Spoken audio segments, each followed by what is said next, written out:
मी इथे 5 किलो बटाटे घेतले आहेत. त्यावरली साल काढून घेतले आहे व त्याचे चिप्स करून घेतले आहे. तुम्ही बघू शकता चिप्स मी लगेच पाण्यामध्ये टाकून घेतले आहे व धुवून घेतले आहे. आपण जितक्या वेळेस पाण्यामधून बटाटे चिप्स धुवून घेऊ तितक्या वेळेस ते पांढरे शुभ्र होतात व त्यांना टाईट ठेवण्यासाठी आपण यावर तुरटी फिरवून घेणार आहोत. तुम्ही बघू शकता मी 2 वेळेस हे पाण्याने धुवून घेतले आहे व त्यावरून तुरटी फिरवून घेतले आहे.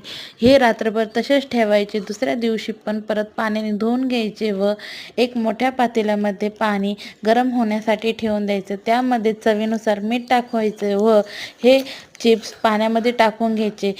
पाण्यामध्ये चिप्स हे शिजवून घ्यायचे नाही, फक्त वाफवून घ्यायचे व साडीवर किंवा बाजेवर त्यांना पसरून घ्यायचे. यामुळे आपले चिप्स हे पांढरे शुभ्र होतात व खायला पण चवदार लागतात. धन्यवाद.